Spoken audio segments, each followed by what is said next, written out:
भजन करायला लागल्यानंतर संकट येत नाहीत असं नाही आहे. भजन करायला लागल्यानंतर अहो जास्ती येतात.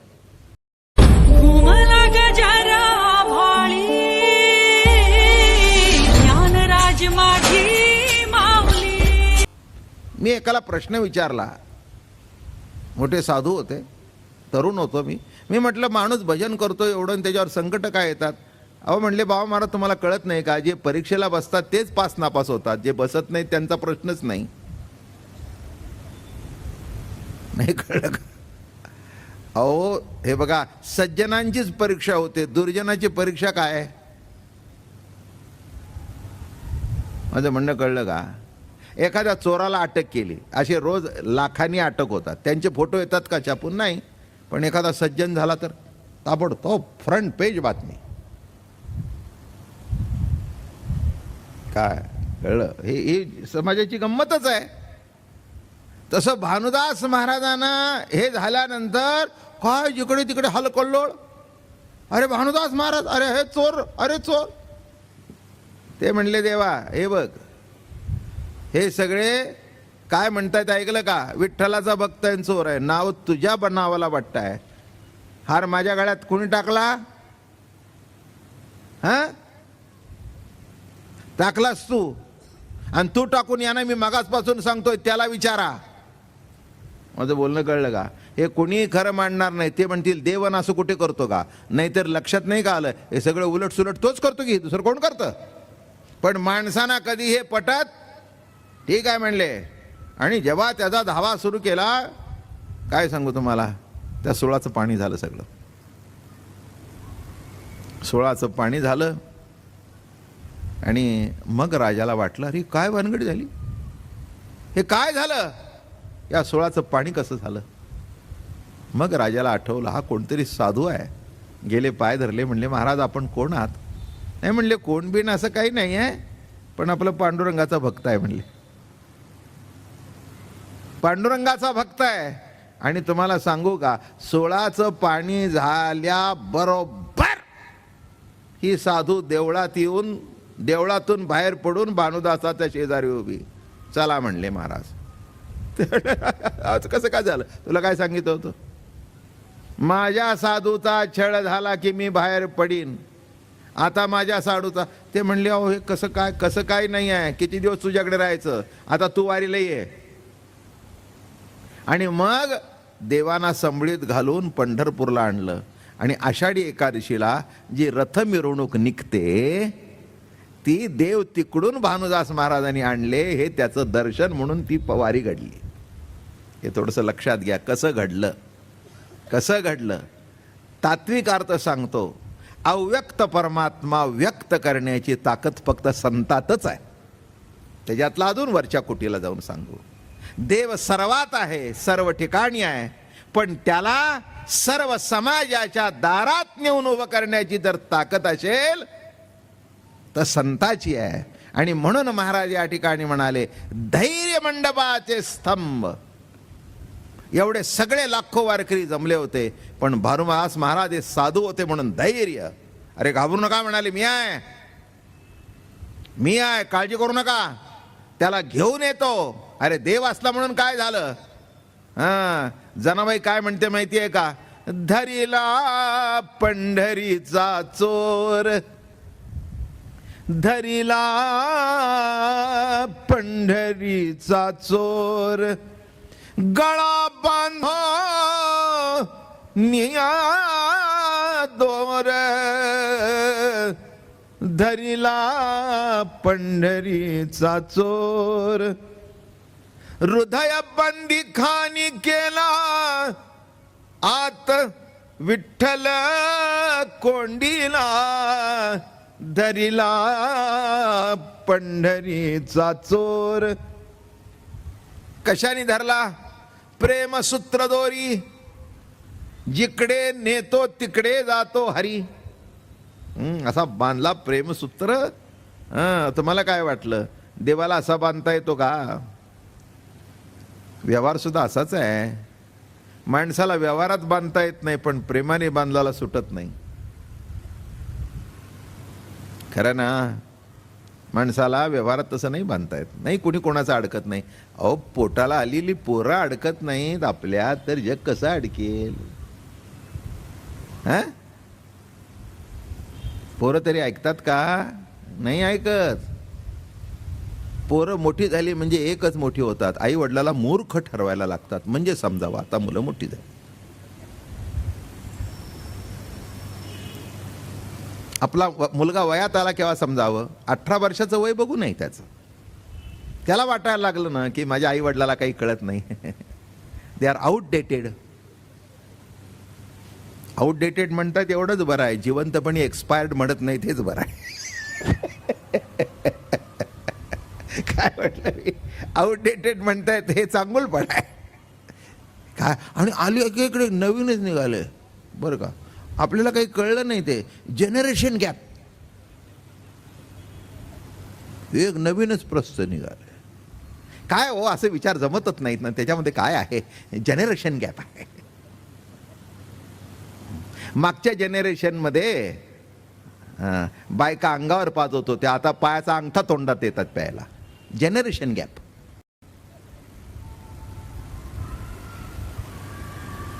Generation gap. अरे कशाची जनरेशन गॅप? वयाचं अंतर असलं तरी काही प्रेमात अंतर आहे का?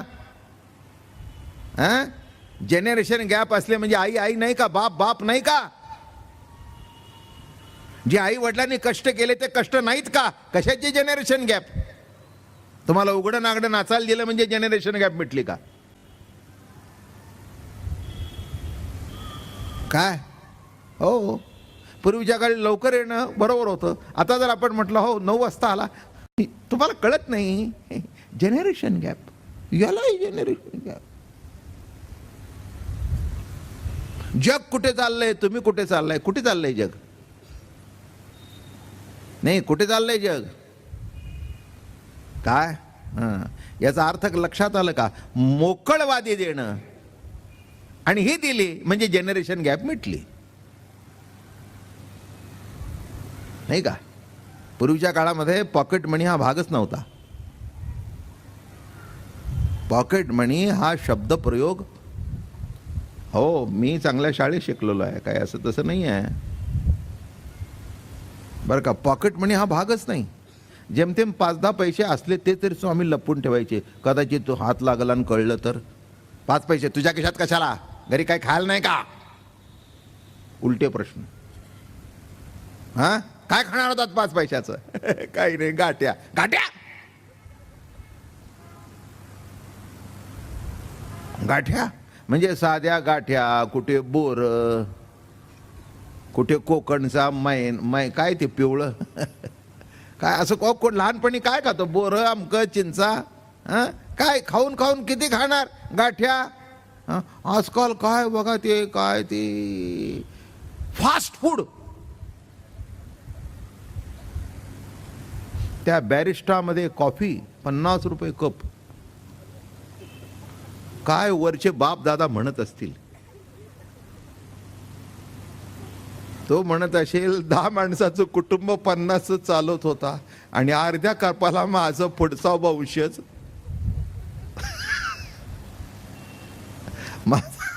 माझा पुढचा वंशज 50 रुपयाला कॉफीचा कप.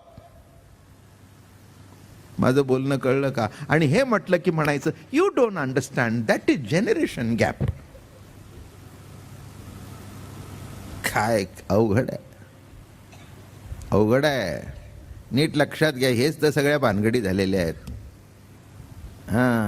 आणि जेव्हा कुठेतरी गाडी खड्ड्यात जाते ना तेव्हा कळतं. मग त्यांनाही सांगावं this happen because there is a generation gap. आलं का लक्षात? तुम्ही जे वाईट वागता, बेछूटपणाने वागता, त्याच्यावर पडदा टाकणं ते आणि तुम्हाला सामावून घेतलं म्हणजे गॅप मिटली. आणि त्याला विरोध दाखवला की that is a generation gap. मूर्खपणाचं लक्षण आहे. अर्थात मी प्रवचनात बोलतो, माझ्याशी वाद घालायला कोणी येत नाही. एरवी सुद्धा माझ्या नादी कोणी लागत नाही. त्याला माहिती आहे बाबा महाराज सुद्धा पट्टीचा पैलवान आहे. धोबी पछाड करून आपटतो, सोडत नाही. अरे का तसं सोडत बिडत काही नाही आहे. काय गरज आहे? काय गरज आहे, पटलं करा, न पटलं न करावं. पण असं काही सांगायची गरज नाही, आम्हाला कळत नाही इतके काय मूर्ख बिरकाव काय? हां, तुमच्यापेक्षा भरपूर पावसाळे बघितलेत. काय, तुमच्यापेक्षा भरपूर जग बघितलंय. तुम्ही जग बघितलं म्हणजे काय, कॉलेजचं विश्व बघितलं, पोरी बघितल्या, पोरं बघितली, बेछूटपणाने वागणं बघितलं. टी व्हीवर तर भरपूरच दाखवत आहेत. आज एक निराळच प्रकरण टी व्हीवर दाखवलं जातं आहे. अजून मुलांना धडे शिकवतायत कसं घ्यावं. अवघड आहे, जाऊ द्या, काही नडलेलं नाही आपलं. पण लक्षात ठेवा, जीवनामध्ये मुद्दा माझा सुटलेला नाही. असे उलटसुलट प्रसंग येणारच आहेत. त्यावेळेला साधू संतांच्या बोधाचं धैर्य आपल्याला प्राप्त होणं, तरच आपल्याला मार्ग दिसतो. नाहीतर कुठेतरी आपणही संपून जाऊ. अहो, संपल्याशिवाय राहत नाही. माणसाला ताकद नसते, सामर्थ्य नसतं. म्हणून धैर्य मंडपाचे स्तंभ आणि आनंद समुद्री कुंभ चुबकळोनी भरले. आनंदाच्या समुद्रामध्ये भरलेले हे कुंभ आहेत. फार सुंदर उपमा दिली बरं का. आतही पाणीच.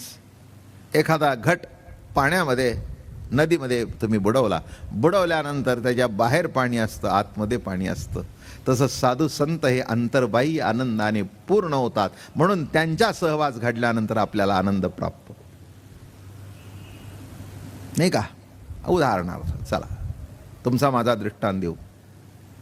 आपण रोज येतो प्रवचनाला.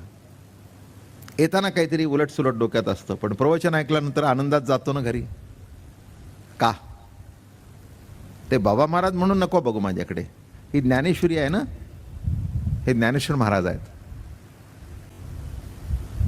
त्यांचे शब्द आपण जेव्हा उखलून सांगतो, तेव्हा त्यांच्या कुंभामध्ये भरलेला आनंद, त्यांच्या बाहेर व्यापला असलेला आनंद, तो आपल्यामध्ये येतो आणि आपल्याला सुद्धा आनंद प्राप्त होतो.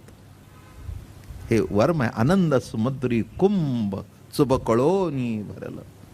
म्हणून लक्षात ठेवा, देवाच्या दर्शनाला जातो तसं संताच्याही दर्शनाला आपण का जावं. संताचं दर्शन घेतल्यानंतर कुठेतरी मनामध्ये समाधान प्राप्त होतं. कारण संत हे आनंदमूर्ती आहेत. आनंदाचे डोही आनंद तरंग. आनंदाचे डोही आनंद तरंग. आनंदाचा डोह आहे. मग तिथून जे तरंग निर्माण होतात ते सुद्धा आनंदाचेच असतात. दुसरं काय तिथे असतं, नाही का. हो, बाकीचं काही छानू आहे, छू नाही, मंत्र नाही, काही नाही आहे. एक प्रेमाची मूर्ती ओतलेली, सुखाचीच ओतली मूर्तियांची ठसावली, अविच्छिन्न भगवत बुद्धी सर्वाभूती निरवधी. किती गोड अभंग आहे निळोबाराय महाराजांचा. निळोबाराय माहिती आहेत की नाही तुम्हाला? माहिती नसेल तर सांगतो थोडक्यात. निळोबाराय म्हणजे तुकाराम महाराजांचे परमार्थातले उत्तराधिकारी, पिंपळनेरचे निळोबाराय कुलकर्णी बरं का. जगद्गुरु तुकाराम महाराजांनी वैकुंठ गमन केलं तेव्हा महासंवंश म्हणजे आता ही देवकर मंडळी आहेत, ती मोरे कुटुंब. पण परमार्थिक वारसा त्याने निळोबारायाला दिला. म्हणून निळोबाराय म्हणतात की निळा म्हणे पोटा आलो आणि म्हणून झालो अधिकारी. अतिशय सुंदर गोड वाङ्मय निळोबारायचं, अतिशय सुंदर. आणि आनंद समुद्री कुंभ ते म्हणतात सुखाचीच ओतली मूर्तियांची ठसावली. संत कशाची मूर्ती आहेत? सुखाची. सुखाचीच ओतली मूर्तियांची अविच्छिन्न भगवत बुद्धी. अविच्छिन्न म्हणजे त्याच्यामध्ये यत्किंचित सुद्धा कुठे साक्षीत्व नाही. अविच्छिन्न, इथपासून तिथपर्यंत कुठेही काही मिक्सचर नाही. हो, नाही तर वरता थर एक आणि खालचे थर निराळे, असं पुष्कळाला घडतं. बरं, तर वर दाखवताना निराळे दाखवतात. हे स्ट्रॉबेरीवाले विकायला बसतात ना, ते मला वाट बघा. वरची स्ट्रॉबेरी एवढी एवढी असते आणि खालचं नुसतं गोळे असतात एवढे. आणि ते मोटरवाल्याला दाखवतात, ते घाईत असतं जायच्या. बघा साहेब, काय बघा साहेब, काय सुंदर आहे. घरी येऊन बघतो तर खाली हिरवा पाला तरी असतो. असं बोलणं कळलं का? वर दिसायला चांगलं पण खाली दिसायला चांगलं. अविच्छिन्न शब्दाचा अर्थ असा आहे की आता तर आंब्याचा सीझन आहे, वरचा आंब्याचा सीझनची थर जो ज्या क्वालिटीचा तो शेवटचा काढला तरी साहेब हो आमच्या बापदादापासून आंब्याचा व्यापार आहे, फसवायचं काही नाही आहे. नासका आंबा झाला तर पैसे परत करीन, शेवटपर्यंत खा. सुरकुती होईल आंब्याला पण नासणार नाही. म्हणून काही काही आंबे सुरकुती जरी आली तरी नासत नाहीत.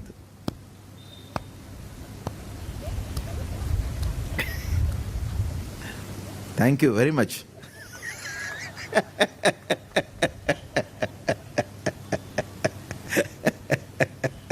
आणि काही सुरकुती यायच्या अगोदरच नाचलेली असतात.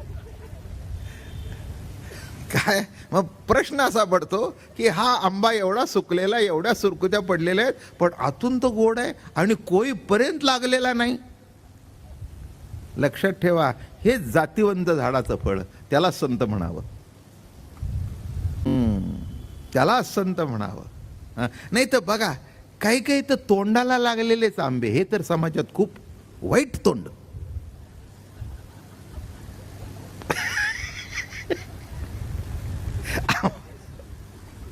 पण मला एक बरं वाटतं, हे तोंडाला लागलेले आंबे वरून दिसतात तरी, पण कोईला लागलेले लबाड दिसतच नाहीत. काय वाटलं, हे तोंडाला लागले ते बरोबर वर चक्कर असतं काळं. मग आपल्याला कळतं हे वरचं कापून टाकलं की आतमध्ये चांगलं आहे. पण काही काही असे आहेत की वरून बरोबर दिसतं पण आतमध्ये असं. मग ते जे हुशार बाई असते ती सुनेला शिकवते, अगदी कोईला घसटून कापू नकोस. हे सुद्धा माझ्याकडून तुम्हाला शिकायला मिळेल. सध्या आंब्याचे दिवस आहेत. उगीच माणसाला उगीच कोईला लागून घसटू नका, आपलं वर वर कापा. काय आणि बघा, अरे वरून तर चांगलं दिसतं. एक लक्षात ठेवा, काही काही आंबे स्वभावता पिकलेले नसतात, ती पावडर घालून पिकवलेले असतात. आणि ते पावडर घालून पिकवलेलं आंबं ते काही काही बरोबर नसतं. लक्षात ठेवा. तसं वैराग्यसुद्धा, प्रेमसुद्धा, भक्तीसुद्धा ही सहज स्वभावता प्रकट व्हावी लागते, परिस्थितीजन्य नाही. स्मशान वैराग्य तर सगळ्यालाच येतं, ते पोचवायला जातात ना.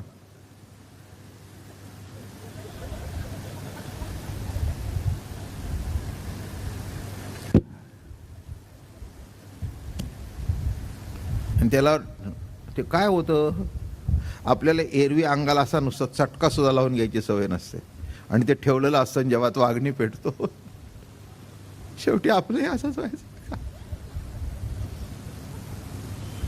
काय बाबा आयुष्य वाईट आहे, कोणाच्या नशिबात काय. जाऊ द्या, आता आपण सुद्धा ठरवलंय उद्यापासून बाबा महाराजांच्या प्रवचनाला जाऊन बसावं. काय पदरात पडलं तर पडलं.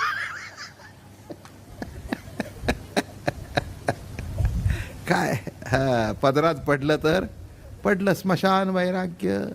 काय खाण्यात आहे, काय पिण्यात आहे. अहो आयुष्य फार विचित्र आहे. बघा, चालता बोलता काल मला भेटला, दोघांनी आम्ही ओढल्या, त्यांनी सिगरेट ओढली, आम्ही दोघांनी ओढली ना आज मी एकटाच ओढतोय. बर, एकटा ओढतोय, एकटाच पी. काल दोघ जण पित होतो, आता एकटा पी, आणि एक दिवस तूही शिल्लक राहणार नाहीस. कळलं का? एवढं थोडंसं लक्षात घ्या म्हणजे बरं पडेल. संतांच्या जवळ का जावं, आनंद समुद्री कुंभ चुबकळोनी भरले. आत बाहेर आनंदच आनंदच. साधू संतांच्या, मी एक तुम्हाला मस्तपैकी गोष्ट सांगतो, राजकारणातली पण छान आहे, आठवली मला. हे विभाजन झालं पाकिस्तान आणि हिंदुस्थान. विभाजन झाल्यानंतर पंडितजी आणि आपल्या ऑफिसमध्ये बसलेले होते आणि सारखे फोन कणकणत होते, इतकी माणसं कापली, इतकं झालं, तितकं झालं, तितकं झालं. शेवटी वाईट वाटलं, अरे काय काय केलं आपण आणि काय झालं हे. कोणी कोणाला दोष देणं हा इतकं सोपं गोष्ट आहे, पण परिस्थिती काय असते आपल्यालाही कळत नाही. एकमेकाच्या चुका काढणं आणि एकमेकाला नावं ठेवणं हे राजकारण आहे बरं का. त्यावेळेला हे जरी कोणी असते तरी याच्यापेक्षा काही निराळं केलं असतं. त्यावेळेचा एकच महत्त्वाचा मुद्दा होता की कसंही करून का होईना ब्रिटिशांच्या तावडीतून हे बाहेर काढा.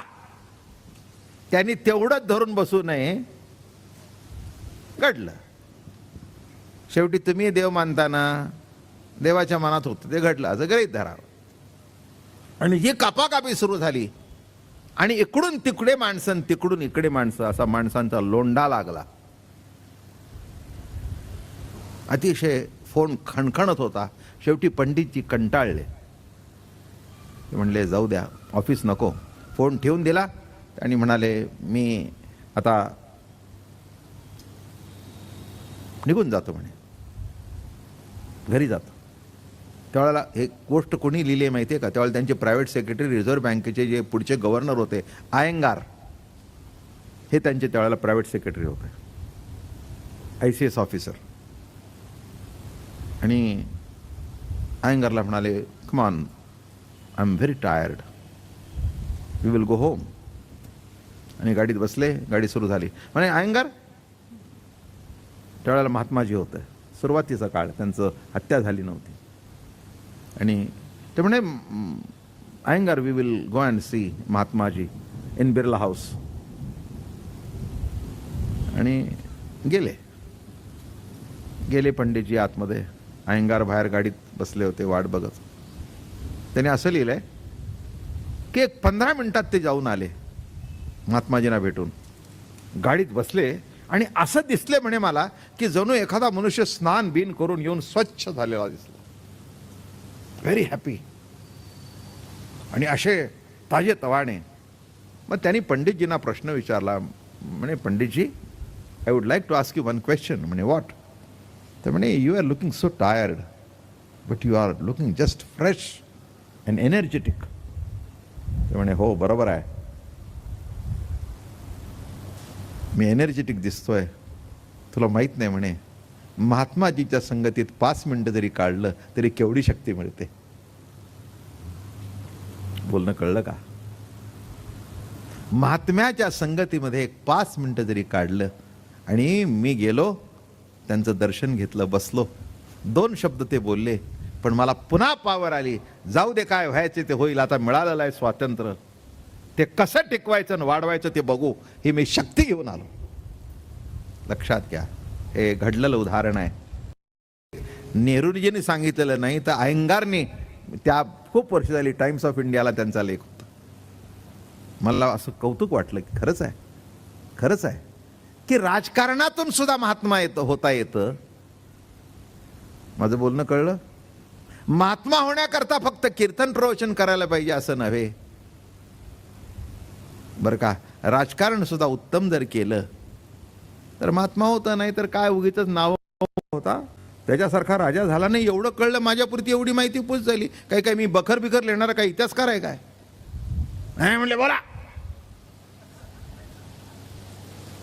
तुम्ही. आम्हाला माहिती आहे भाऊ महाराज, तुम्हाला सगळं माहिती आहे, खूप वाचन आहोर. म्हटलं देणं सोडून झालं, उभे राहिलो. मी म्हटलं आत्तापर्यंत सगळ्यांनी सांगितलं की छत्रपती शिवाजी महाराज आज असते तर फार झालं असतं. मला एकच सांगायचं आहे, आज नाही म्हणून हे व्यासपीठावरचे सगळे जिवंत आहेत.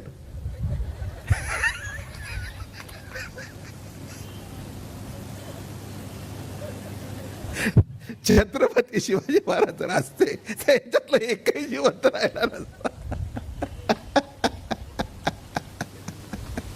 तुम्हाला सांगू, असे चेहरे झाले सगळ्याचे. अरे व्यभिचार केला तर गुडघे तोडून कडेलोट केला, भ्रष्टाचार केला तर हत्तीच्या पायाखाली दिलं.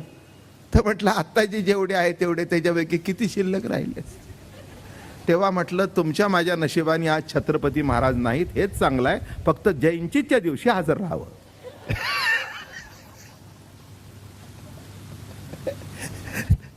दुसरा मनुष्य म्हणतो मनुष्य डेंजरस आहे बरं का. मी काय म्हटलं, तेव्हा उगीच नाव घेणं निराळं. आलं का लक्षात? खरंच आहे. छत्रपती ते छत्रपतीच बरं का. आज आमच्या वासना इतक्या उद्दपित होतात. बघा, यवनाने आपल्या मुली धरून नेल्या. आपण तसंच करायला पाहिजे होतं ना. त्यांच्या मुली आणून त्यांचा भोग घ्यायला पाहिजे होता ना. कल्याणच्या सुभेदाराची सून जेव्हा धरून आणली ठीक आहे, पण जेव्हा अंगार ओकू लागले छत्रपतींचे डोळे, तेव्हा सगळ्यांना कापर सुटलं.